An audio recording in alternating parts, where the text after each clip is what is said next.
मंत्री जी देखिए, इस समय हम बजरीवाला में हैं और आप देखेंगे वार्ड नंबर 30 से चौक बाजार से यहाँ पर सोनू लाला जी हम खड़े हैं। हमने इससे पहले भी आपका इनका इंटरव्यू दिखाया था, इनकी बात रखी थी, पर हम ये दिखाना चाहते हैं। आप देखिए कितनी जनता इनके साथ है। मैं कहूँगा कैमरामैन से थोड़ा दिखाएं, एक बार घुमा दे कि यहाँ पर कितने लोग इनकी बात सुनने के लिए आए हैं। यहाँ पर इनके जो वादे हैं, इनके जो ये कर रहे हैं, इनकी बातों को समझने के लिए और सुनने के लिए यहाँ इकट्ठे हुए हैं। यहाँ पर लोग बात करते हैं हमें इस समय। पहले शुभम जी से बात कर ले। शुभम जी, कंधों पे जिम्मेदारी लेके चल रहे हो लाला जी को जिताने की। मैं कांग्रेस पार्टी का एक सिपाही हूं, पुराना कार्यकर्ता हूं, और कांग्रेस पार्टी ने जिसे टिकट दिया है, जब जिसे टिकट दिया है, मैं उसके साथ उसे जिताने के लिए, पार्टी को जिताने के लिए, यहाँ पे पार्टी का डंडा उठाने के लिए मैं सदैव तत्पर रहा हूँ और आगे भी रहूंगा। शुभम भाई, भीड़ तो हम भी देख रहे हैं, बहुत है, लोग साथ बहुत चल रहे हैं लाला जी के, और आपको क्या लगता है कितनी उम्मीद नजर आ रही है? हमारा नारा ही आपने अगर देखा होगा, यहाँ पे लिखा हुआ है, नई सोच का दीपक जलाएंगे। तो हम नई सोच का दीपक जलाने के लिए यहाँ पे दीपक राज सोनू लाला को लाए हैं, जो क्षेत्र की समस्याओं का समाधान करेगा, निराकरण करेगा। यहाँ पे जो पिछले पार्षद कांग्रेस के टिकट पे, कांग्रेस ने जिन्हें मान दिया, सम्मान दिया, अपना सिंबल दिया, डंडा दिया, झंडा दिया, उनके लिए प्रचार किया, दिन रात एक किया, वह धोखा देके अपनी जनता को, पार्टी को, वो धोखेबाज जो यहाँ से भागा है, उस जनता को पुनः जवाब देने का काम ये जनता आज करने जा रही है। जनता ने मन बना लिया है। 5 साल के कार्यकाल के दरमियान उन्होंने जनता को बहुत नकारा है। जनता उनके द्वार पे जाती थी तो बहुत ही गंदे लहजे में वो उनसे बर्ताव करते थे। उनकी समस्याएं सुनने से तो दूर, उनका समाधान करने से तो दूर, वो अपना समाधान करने में लग गए।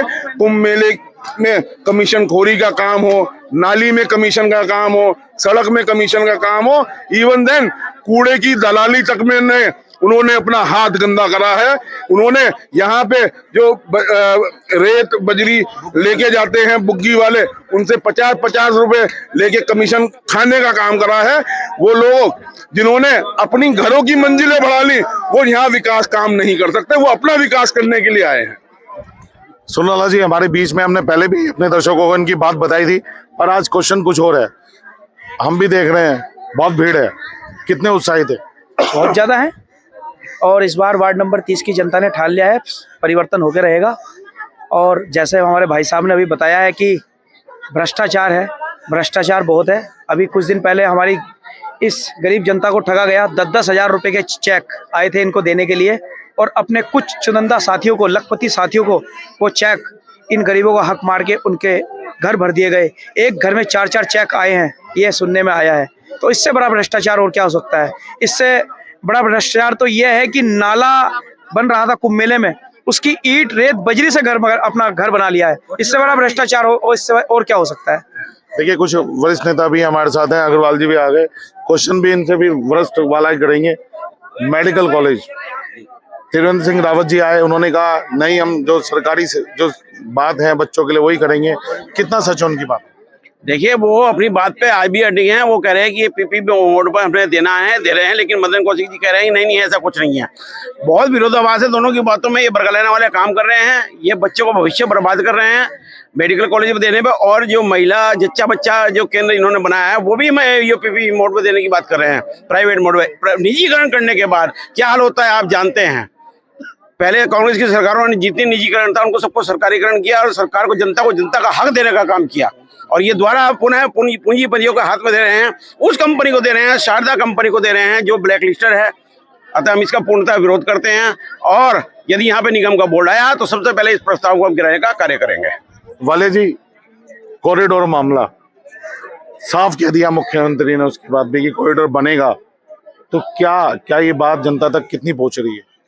जनता तक ये बात पहुंच रही है, और जनता को इस चीज का एहसास भी हो रहा है कि जो हमने पिछला वोट दे दिया था, जनता अपने आप को ठगा हुआ महसूस कर रही है। क्योंकि कॉरिडोर से जहां हमारा व्यापारी परेशान है, वहां आने वाला यात्री भी यहां पर परेशान होगा। तो धामी जी जो ये कह रहे हैं वो भारतीय जनता पार्टी को धरातल में पहुंचाने का काम कर रहे हैं, जिसका खामियाजा उन्हें नगर निगम चुनाव में भुगतना पड़ेगा और कांग्रेस का बोर्ड बनने जा रहा है। अग्रवाल जी, एक महत्वपूर्ण क्वेश्चन है। ये कहा जा रहा है भाजपा की तरफ से भी कि विकास तो होना है, कांग्रेस के लोग विकास नहीं चाहते हरिद्वार का। देखिए, कांग्रेस ने क्या नहीं दिया। अमरीश जी ने सबसे पहले अपने कार्यकाल में एक जो हरिद्वार में ट्रैफिक व्यवस्था थी उसको डिवाइडर दिया। अपना ये भल्ला कॉलेज में जो बना हुआ है स्टेडियम, ये दिया। कांग्रेस ने यहाँ क्या नहीं दिया। जब कांग्रेस, मुझे मदन जी बता दें कि 20 साल के कार्यकाल में उन्होंने एक दिया, हम अपना जितने भी प्रत्याशी हैं सबको बता देंगे, एक भी अपना कार्यकाल बता दें मदन जी ने क्या दिया 20 साल में। अच्छा अग्रवाल जी, सीधी बात करते हैं, किसी का घर टूट के कैसे विकास हो सकता है, बता दें। प्रश्न पैदा नहीं होता। बनारस की तर्ज पे देख लिए, कहीं और की तर्ज पे देख लिए, जो तोड़ने फोड़ने का काम किया है। अगर ये यहाँ पे कॉरिडोर लागू हो गया, यहाँ बचेगा कुछ नहीं। हमारे जितने भी व्यापारी हैं या यहाँ के लोग रह रहे हैं, यहाँ हरिद्वार में रह रहे हैं, तो हरिद्वार का वातावरण खराब करने की बहुत बड़ी साजिश है, जिसमें यहाँ के विधायक कह रहे हैं कि यहाँ कुछ नहीं, कॉरिडोर बनेगा तो वहाँ बनेगा, रोडियों में बनेगा, बेलवाला में बनेगा, बैरागी कैंप में बनेगा। ये बच्चों वाली बचकानी हरकतें करना विधायक जी छोड़ दें। मुख्यमंत्री जनता के बीच में कह के गए कॉरिडोर बनेगा, हरिद्वार में बनेगा। दोनों की बातों में विरोध है। यदि यहाँ नगर निगम में कांग्रेस की मेयर आती है, सबसे पहले हम इसको गिराने का कार्य करेंगे। देखिए, बहुत भीड़ है, लोग बात सुनने के लिए, बहुत नेता खड़े हुए हैं, इनको आए हैं, ज्यादा समय नहीं लेंगे, हम बात करते हैं। भाई साहब, क्या लग रहा, कॉरिडोर का मामला क्या है? कॉरिडोर जनहित के बिल्कुल खिलाफ है, क्योंकि ये सरकार जनहित का कोई कार्य नहीं कर रही है। सब जनता परेशान है। ये मजबूरी है जनता की, थोड़ा बहुत है कि झूठे वायदे करके उसके लालच में फंस जाती है। कांग्रेस ही एकमात्र ऐसी पार्टी है जो कहती है वो करती है और जनहित का कार्य करती है, सबको सामान रखने का कार्य करती है। अब कॉरिडोर का कोई महत्व ही हरिद्वार के अंदर नहीं। कॉरिडोर अगर बन गया तो सब रोजी रोटी से वंचित हो जाएंगे, परेशान हो जाएगी, एक समस्या और खड़ी हो जाएगी, क्योंकि रोजगार पहले से ही नहीं भारतीय जनता पार्टी दे रही है। तो इसलिए कॉरिडोर का पूर्ण रूपेण कांग्रेस जोरदार विरोध करती है और उसको बनने से जहाँ तक प्रयास होगा, अगर हमारा बोर्ड बनता है, क्योंकि अब इस समय एक लहर चल रही है कांग्रेस के पक्ष में, और हमारा बोर्ड बनेगा, मेयर बनेगी, तो कॉरिडोर पे प्रतिबंध लगाया जाएगा, उसको नहीं बनना दिया जाएगा। अगर बनाना भी पड़ा तो उसे इस तरीके से बनाया जाएगा ताकि जनता भी सुरक्षित रहे और वो भी बन जाए। देखिए, इस समय बजरीवाला में, और आप देख सकते हैं कि जो दीपक राज है उनके समर्थन, उनको सुनने के लिए, यहाँ के जो नेताओं को सुनने के लिए, यहाँ की जो इतनी भीड़ यहाँ पर इकट्ठी हो रही है, एक जनसैलाब यहाँ उभरा हुआ है। अब ये देखते हैं कि ये जो जनसैलाब है वोट में कितना तब्दील होता है। जब तक के लिए देखते हैं तहलका की न्यूज़।